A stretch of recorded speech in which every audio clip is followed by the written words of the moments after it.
Yo, what is up guys, it's Pedro here, and in today's video, I'll be talking about Mike Sainristil and how the Washington Commanders got a potential stud in the second round of the 2024 NFL Draft. We'll be talking about his recent performances and how he might actually be better on the outside, and we'll talk about what happens when he goes, or when Marshawn Lattimore comes into the lineup. If you guys are new, make sure to subscribe, do all that good stuff. We're like 10 subscribers, 15 subscribers away from 13,900, so help me get there.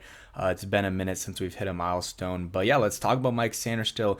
To start out the season, it was a little bit rough for him. It wasn't awful, and it's a rookie who's starting at DB, where it's not an easy position to ball out right away at, and he was starting in the slot and he was getting beat at times, just not playing amazing. And then they started playing on the outside, and he did get beat by Jamar Chase, but who isn't without any safety help? But I think the more he's played, the better he got, obviously, and him on the outside has been pretty good, and as of late he's been very, very good. So he had an 89 PFF grade against the Eagles this past Thursday, and that was against AJ Brown, Devonta Smith. I mean, you watch the tape on it, it was very, very good. His coverage was good. He had a 90 overall coverage grade. He had the highest grade out of any Commanders player from that game, and I thought the Steelers game was good. The Giants game before that was good. I feel like he's had a good, the last 5-6 weeks have been really good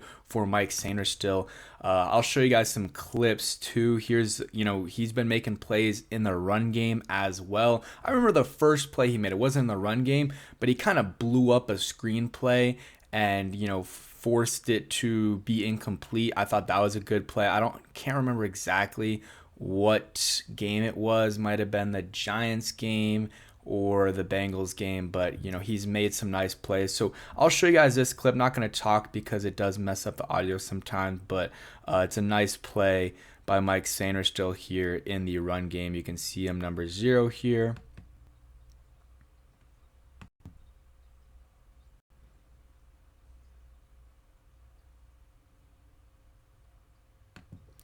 And yeah, there you go. So you would like to see him, wrap up and be able to, make the tackle, but he blew up the run play. He absolutely, like Mason said here, demolished Calvin Austin and pushed him back and slowed down Najee Harris. Basically tackled him. Just Najee was able to escape a little bit, but guess what? Because he blew up that play and because he was able to at least slow down Najee Harris, the Commanders were able to stop him for a loss. So I think that, Mike Sainristil, a lot of plays like that we've seen, and that was just one example of a good play by him not the run game, but in the screen game. And yeah, shout out to Mason here for that clip. This is the more advanced stats of the game against the Eagles. He allowed 2 receptions, 31 yards against AJ Brown, 5 targets against, I'm not sure if it was all against AJ Brown. I think he was against Devonta Smith as well, but just really, really good game by him. And like I said, he's also good in the run game. He's small. He's 5'9". Not exactly sure the weight. Let's look at it right now, but it's probably like 180-ish, 190. Yeah, 182, 5'9". We'll give him, they're saying 5'10", but I'm going to go 5'9" there. But Nick Saban said, and it might be in the title of this video, he's pound for pound the best player in the draft. And I don't think he was lying when he said that. And yeah, Mike Sainristil has started to make plays. It's hard to see right here just looking at the box score because, that doesn't really show, doesn't show the coverage stuff, but he had his first interception against the Baltimore Ravens and has had a bunch of pass breakups. Like, you look at the first 1, 2, 3, 4 weeks, he had 1 pass breakup, pass deflection, whatever you want to call it. After that, he's had one in every single game except for the Giants game, and I thought he played well in that. And then he had 2 in the Eagles game, which you can just carry that over to this game, and he's had 1 every single game. And that is impressive. He's been good as a tackler, has a tackle for loss, had one in the Carolina game. You saw he did allow a slant to Was it AJ? It was either AJ or George Pick. I think it was George Pickens, but it also might have been AJ, maybe twice. He allows a catch, but right away he makes the tackle. I think it was against Pickens, but for some reason I'm thinking Brown. But he makes the tackle right away, and it could have been 20, 30, 40 more yards, but he makes the tackle. So yeah, he gave up 10, 15 yards, but hey, you make that tackle. That's not easy, whether it's George Pickens or AJ Brown, two very good physical receivers that you're going up against. So far on the season, he's played in 11 games, one interception. That was against the Ravens. 8 pass breakups, 55 tackles, 1 tackle for loss. I'm trying to see the advanced stats.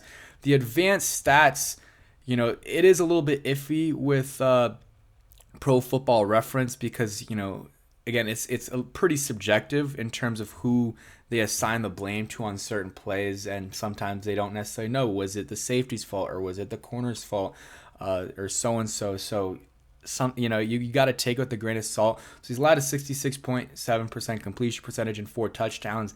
All of that though was early on in the year. Like there was a Jamar Chase touchdown. There was at least 1 touchdown in the Bucks game, I believe, maybe more. I'm trying to go back and see. He might have allowed one in the Giants game as well. So like all those touchdowns were early on. After that, he started to really get better and better. And I would say like around this Carolina Ravens game is when I really started to notice a difference in his play. And it was, he's been, besides Luvu and maybe Fowler and White, like he's one of the better defenders on the team already as a second round pick. That's very impressive. And he is older. He is 24 years old, but he only started playing the position a few years ago because he was a receiver his first couple years at Michigan. So that is something to keep in mind. He's not fully developed. He's not fully developed yet. I mean, obviously no rookie is, or very few rookies are, but he's going to get more and more developed because he is new to the position. He was a captain this past week against the Eagles, and it is every week they have different captains, but still as a rookie, that's cool to see. I haven't seen a lot of other. I mean, Jaden's been a rookie or a captain. I don't think Ben Sennett has. Brandon Coleman, Johnny Newton, maybe Johnny Newton. I'm not completely sure, but besides Jaden Daniels, Mike Sainristil has been the best rookie on the team. I really think so. Brandon Coleman has had his ups and downs. Johnny Newton, same thing. Luke had a good, first half of the season so far. So I guess fourth of the season. Like the first 4 or 5 games were pretty good. Recently, it's been like the production hasn't been there. Even if he's open, he's either not making the catch or Jaden's not throwing to him or he's overthrowing him.